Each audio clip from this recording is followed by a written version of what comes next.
Assalamualaikum warahmatullahi wabarakatuh. A'udzu billahi minasyaitonir rajim. Bismillahirrahmanirrahim. Alhamdulillahirabbil alamin. Wassalatu wassalamu alal habibil alil adim sayyidina Muhammadinil hadi ila siratal mustaqim. Para pemirsa Jamani yang dirahmati Allah Ta'ala, yang selalu hadir di channel Jamani, channelnya Jamaah Manaqib Nurul Iman. Mudah-mudahan yang hadir di channel Jamani selalu mendapatkan rahmat dari Allah Ta'ala, dikuatkan iman dan Islamnya kepada Allah Ta'ala dan kepada baginda Nabi Muhammad SAW. Kali ini Jamani menghadirkan apa yang harus dihadirkan, permasalahan nasab, yaitu melalui klarifikasi atau pengelompokan sebagaimana status nasab seseorang melalui beberapa tahapan. Yaitu pertama, nasab sahihun. Nasab adalah status nasab seseorang yang telah melalui penelitian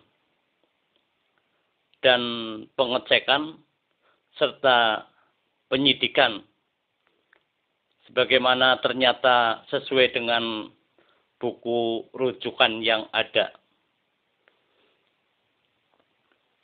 Adapun sebagaimana buku induk serta buku-buku nasab yang lainnya yang telah diakui yaitu oleh para ahli nasab di dunia ini. Yang bersangkutan dinyatakan berhak untuk mendapatkan buku nasab dan dimasukkan namanya di dalam buku induk ataupun mendapatkan lembaran nasab yang dikeluarkan oleh orang yang mengerti akan yaitu ilmu nasab. Pengeluaran sebagaimana buku nasab ini melalui proses yang cukup panjang dan proses yang cukup matang, melalui penelitian yang sangat-sangat teliti dan sangat-sangat cermat. Itu yang ke-1. Adapun yang kedua, yaitu masyhurun nasab. Masyhurun nasab adalah status nasab seseorang atau satu kelompok atau suatu keluarga yang diakui akan kebenarannya. Namun tidak terdapat yaitu pada buku rujukan tidak ada nasab seseorang atau satu kelompok ini tidak dapat dimasukkan dalam buku induk yang ada. Kebenaran nasabnya didapat dari yaitu keterangan dari kalangan-kalangan keluarganya sendiri dan ditunjang oleh beberapa yaitu literatur atau buku oleh ahli silsilah terdahulu, ditambah beberapa orang yang memang diakui pribadinya di dalam ilmu nasab di zaman masanya di saat itu. Juga yang tak kalah penting adalah pengakuan individu atau kelompok ini sebagai keturunan dzurriyyah Rasul. Sudah diakui secara turun-temurun sepanjang zaman dan mereka pun menjalin yaitu tali perkawinan pada keluarga para sayyid yang lain.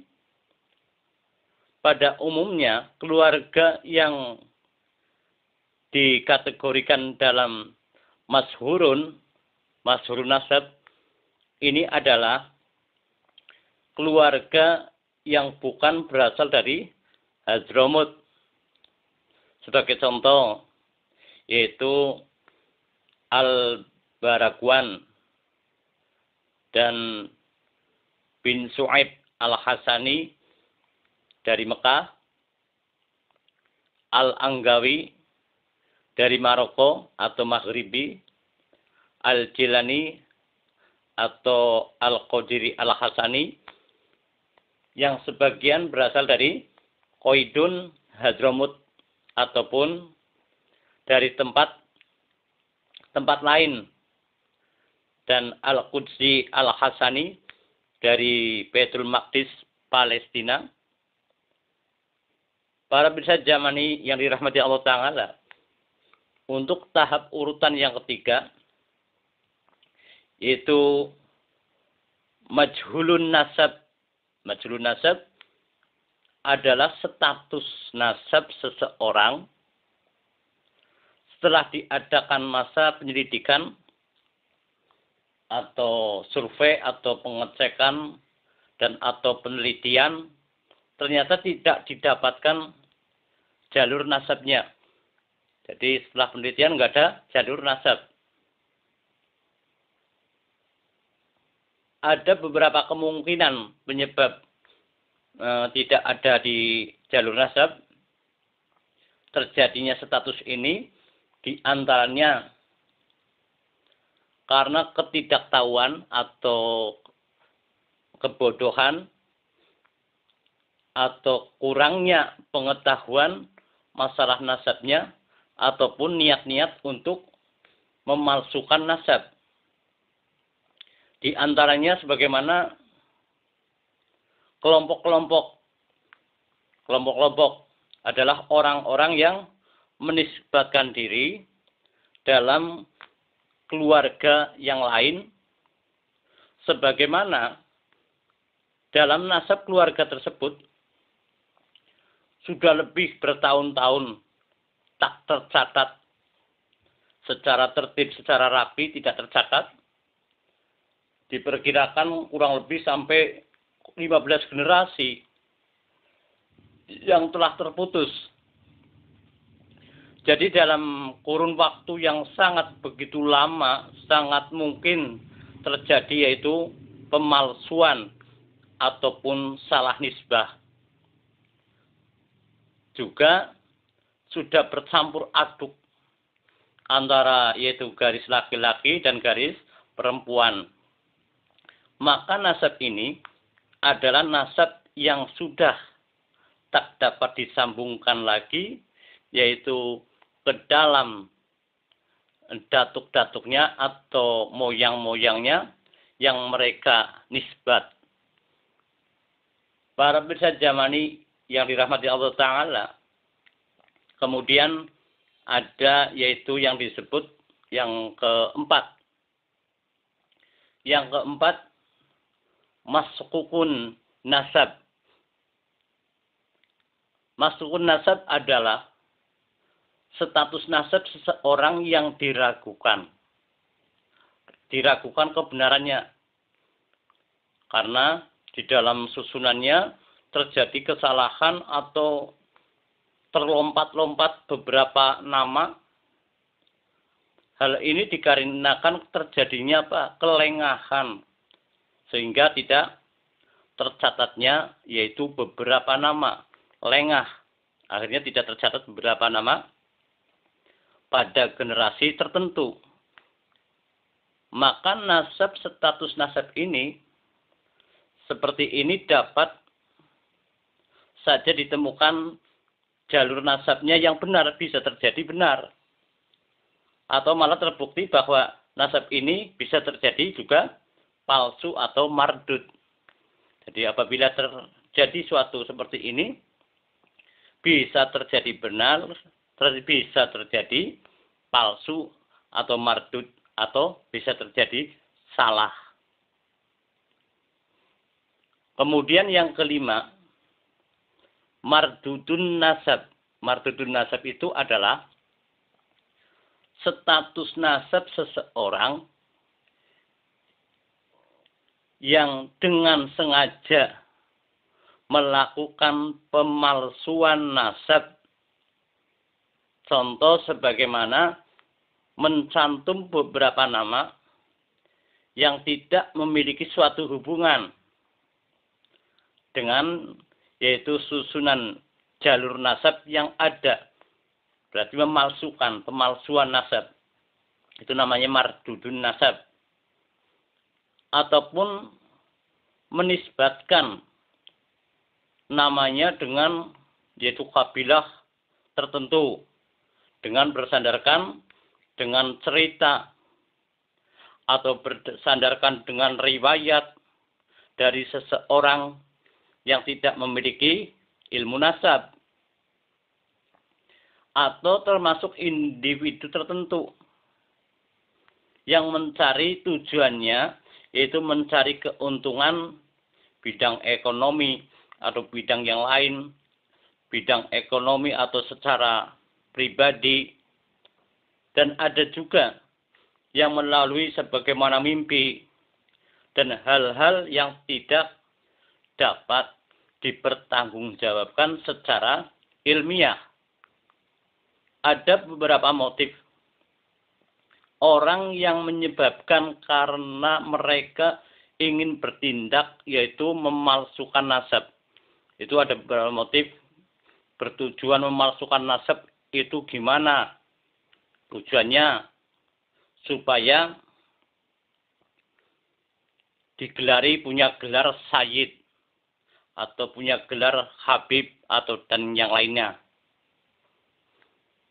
Termasuk tujuannya motif ekonomi supaya ekonominya lancar karena sudah menjadi habib atau sudah menjadi sayyid. Tujuannya supaya ekonominya lancar. Yang namanya pemalsuan nasab itu berbagai macam dalih. Kemudian lagi, bila mereka mengaku sebagai seorang sayyid atau seorang habib, maka mereka dapat dengan mudah memanfaatkan suatu keadaan kondisi yang ada. Contohnya sebagian umat Islam yang cinta pada dzurriyyah baginda Nabi Muhammad SAW untuk mencari suatu keuntungan secara pribadi, keuntungan pribadi melalui yaitu profesi sebagai contoh sebagai dai atau sebagai ustadz atau sebagai ulama ataupun menjadi sebagaimana tukang obat atau bisa dikatakan tabib. Seperti itu. Maka motif-motif tersebut ada tujuan. Sebagaimana banyak terjadi, bukan berarti habib saja yang dipalsu, bukan sayyid aja yang dipalsu. Kadang terjadi juga. Ada orang bukan kiai ngaku kiai. Kiai juga banyak yang dipalsu. Apalagi itu. Bukan itu aja yang dipalsu, banyak. Termasuk uang aja banyak yang dipalsu. Apalagi habib dan sayyid, apalagi kiai bisa terjadi dipalsu. Seperti wali. Banyak orang mengaku dirinya, aku ini wali. Aku waliullah. Supaya orang itu percaya bahwa dia itu wali. Masa wali diakui wali sendiri? Ya kalau diakui wali sendiri mungkin ya percaya. Mungkin jadi wali murid atau wali nikah atau wali yang lainnya bisa diakui sendiri. Tapi kalau waliullah adalah rahasia. Tapi kebanyakan orang itu tergiur dengan pengakuan seseorang menjadi seorang wali. Tergiur. Berarti kalau ada orang yang mengaku dirinya wali atau dirinya habib banyak pengakuan palsu atau mengaku sayyid, berarti orang tersebut ada tujuan yang tidak baik. Ada tujuan yang tidak baik. Maka dari itu, zaman sekarang sebagai umat harus hati-hati dengan pengakuan-pengakuan seorang yang tidak ada dasar dan poin pokok yang terlihat sepanjang yaitu sejarah atau yang lainnya. Motif atau status kedudukan di dalam masyarakat. Ya, ini contohnya mereka ingin mendapatkan suatu penghormatan sebagai seorang habib, seorang sayyid, seorang kiai, sehingga mereka dengan jahil mengaku-ngaku dirinya juga seorang sayyid atau seorang habib, dengan harapan mendapat penghormatan dari masyarakat awam ataupun dari kalangan tertentu. Maka dari itu para pemirsa Jamani yang dirahmati Allah Ta'ala, pengakuan-pengakuan tersebut itu sangat banyak.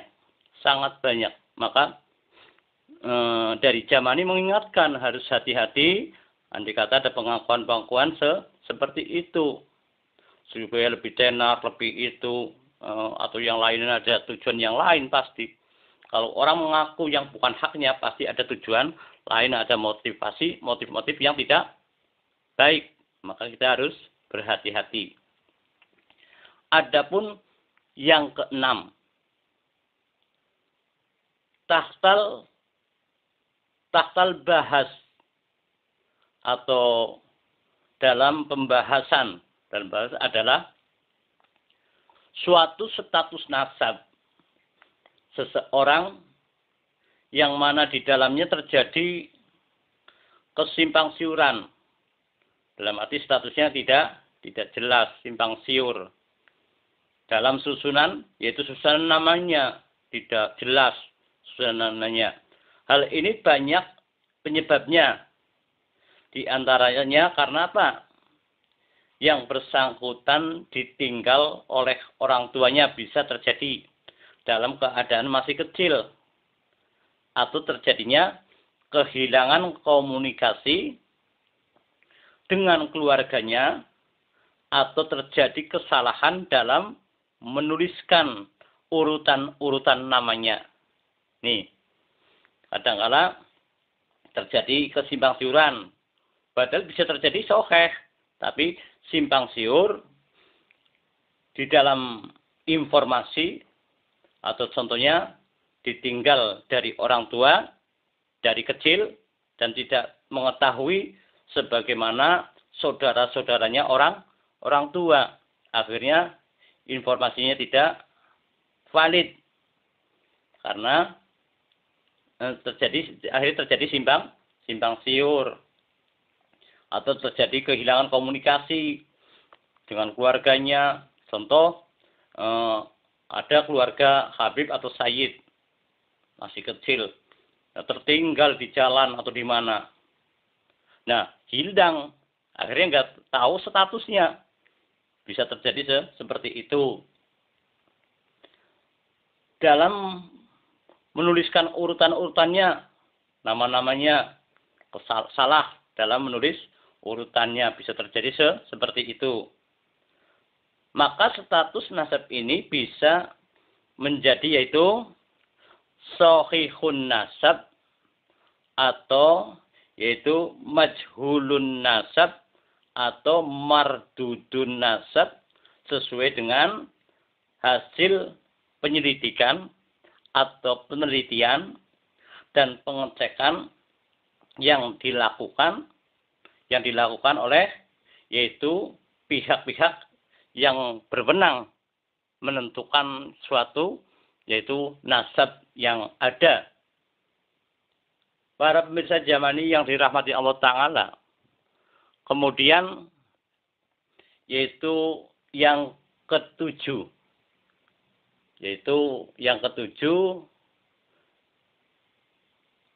mat'unun nasab. Mat'unun nasab itu adalah sebagaimana statusnya seseorang yang ditolak nasabnya. Karena bersangkutan, contohnya, orang yang ditolak nasabnya, mat'unun nasab, orang yang ditolak nasabnya yang bersangkutan terlahir dari hasil yaitu perkawinan di luar syariat Islam. Jadi kalau sebagaimana perkawinan di luar syariat Islam, maka itu bisa dikatakan mat'unun nasab. Maka tertolaklah nasabnya. Tertolaknya nasab itu setelah melalui penelitian. Sudah diteliti, sudah dicek, atau yang lain. Dan mengecekkan juga dengan ditegaskan oleh beberapa orang saksi. Harus ada saksi yang bisa dipercaya. Dalam arti saksi yang tidak pernah mengingkari. Saksi yang bisa dipercaya sebagaimana kejujurannya.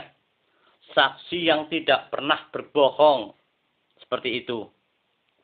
Dipercaya yang mengetahui dengan pasti akan kejadian tentang sejarah. Sejarah itu perkawinan orang tuanya. Hal ini juga dikenal dengan cacat nasab. Dikala tidak diketahui sebagaimana orang tuanya, sejarah perkawinan orang tuanya diragukan atau gimana, dalam arti bisa terjadi tanpa nikah atau gimana, maka dikenal dengan yang dinamakan yaitu cacat di dalam nasab. Para pemirsa jamani yang dirahmati Allah Ta'ala, maka ini menunjukkan sebagaimana apa yang jumlah yang diterangkan tadi, mulai dari 1 hingga akhir, itu menunjukkan apa pentingnya suatu nasab. Dan tidak semua mudah diterima sebagaimana orang, yaitu mendapatkan pengakuan dari nasab tersebut, yaitu khususnya dari keluarga dzurriyyah baginda Nabi Muhammad SAW, melalui yaitu penelitian-penelitian yang benar-benar diteliti secara cermat. Tidak semudah orang itu memberikan suatu rujukan, kamu dari keturunan ini, kamu dari keturunan ini. Maka harus di-cross-check, harus dicek secara detail, mendetil. Ya minimal sebagaimana ada aturan yang saya ketahui, contohnya diurutkan sampai 5 urutan atau 4 urutan ke atas. Pak, insya Allah kalau memang datanya ada di sana, yaitu di bagian ahli nasab, Pak, insya Allah mendapatkan nasab yang diinginkan, nasab yang harus dikeluarkan. Mudah-mudahan dengan keterangan ini para pemirsa jamani yang dirahmati Allah Ta'ala, mudah-mudahan bermanfaat bagi kita semua, khususnya bagi saya, umumnya bagi yang hadir di channel Jamani, channelnya Jamaah Manaqib Nurul Iman. Akhiru kalam wabillahi taufiq wal hidayah. Wassalamualaikum warahmatullahi wabarakatuh.